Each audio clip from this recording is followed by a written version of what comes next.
Hello.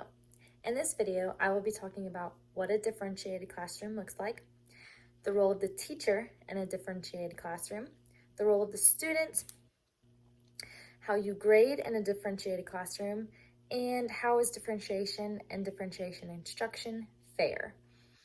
So, a differentiated classroom can be classroom community.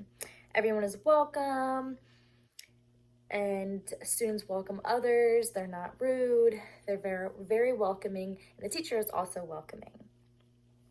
Everyone has mutual respect for each other, teacher and students, students and students, students and teacher. And students run routines. Students have routines that they follow every day. With routines, students they just develop this routine of putting your folder in your cup in your mailbox every morning, or putting your homework on the table every morning. Routines like that. It also should be a safe learning environment. There should be growth mindset in the classroom. The teacher always teaches for success, scaffolding, and there should be equality and equity in the classroom as well. This is what a differentiated classroom should look like. So the role of the teacher definitely is, the front runner, the one who is obviously teaching the students. And the teacher can play different roles. The teacher doesn't always have to teach. The students can also teach each other, depending on the lesson. So there are some metaphors about the teacher. The teacher can be seen as the director of an orchestra. The teacher pulls everybody together, works on what they need to work on, teaches what she or he needs to teach. And then on the big day, the students are the ones who are actually doing the work. They're actually showing what they learned and what they practiced. The teacher as a coach. So the teacher coaches the students, coaches the players, sets them up to play in a game, win the game, points out their weaknesses, and helps the players or students turn their weaknesses into strengths. And then on the big game day, it's the players, the students, that show what they have learned through the practices and through everything that the coach has taught them and showed them. And lastly, the teacher as a jazz musician. A jazz musician makes and plays his or her own music. And they can add and change whatever they want. And teachers make their own lesson plans, and they add and they change whatever they want, according to what they need to do. So say like a teacher has a plan and is doing an activity or is teaching a lesson, and he or she figures out that the lesson didn't actually work out the way they wanted it to. So therefore the next year, or even maybe that year, they replan what they had. They get different activities. They do different work and everything to see if that works. So they can add and they can change anything that they want. That way it helps the students to learn what they need to learn. And also another example is that a teacher is like a choreographer for dance. The choreographer shows and teaches the dance and shows the dancers what they need to do. And on recital day, the dancers are the ones who actually get up and show the world or show the audience what they have learned from their choreographer. And as a student, the teacher shows them what they need to know, and in many ways, assessments or activities, projects, anything that the teacher wants them to do, they show the school, the teacher, and their parents what they have learned in school. The role of the student in the classroom. The students are the vessels. The students are the ones that are, grasping all of the knowledge and all of the understanding and everything that they need to know. They are the ones that are soaking all of this, soaking all of it up. And they are the ones, their role is to listen, learn, understand, know, and provide. They have to show what they know. They need to be able to explain how they know. They need to work hard, and they need to just be successful, and the teacher is also there to help them be successful. So going along with differentiation, grading in a differentiated classroom can be a little difficult because some teachers, especially new ones, don't really understand differentiation. And going in as a first-year teacher, it's really hard to differentiate when you don't really know or understand it a lot, like a teacher who's been teaching for 15 years. So not everything needs to be graded harshly. You can do assessments. You can do, say you're doing a homework activity or just an activity in class.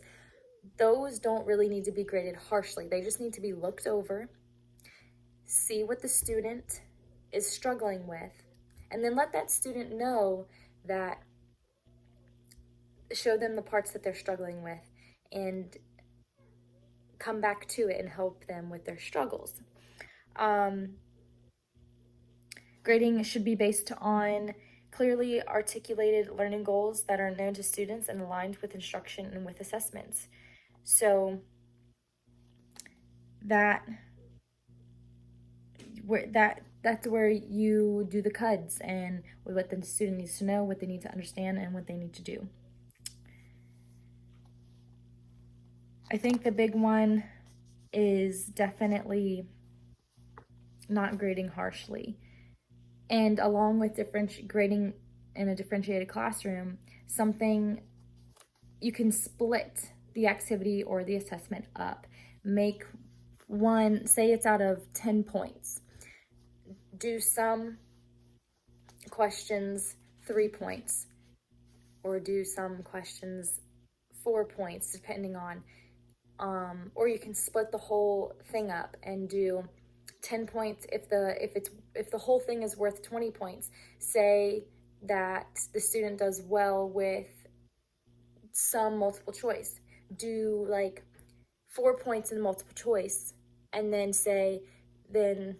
if they're better at visuals, then do 5 points with questions about the visual learning that they saw. There's just different ways that grading can happen in a differentiated classroom. And grading harshly is definitely one that should be implied, because not everything needs to be graded harshly, because students look at that and they think, oh my gosh, I didn't do so well on this homework, but I really tried my best, and I really tried, and I showed my teacher that I tried my best, and he or she still didn't think that I did my best. So grading homework and activities and stuff like that, they don't really necessarily need to be graded. The teacher can give feedback on what the student did good on and what the student needs extra help in. How is differentiation and differentiated instruction fair?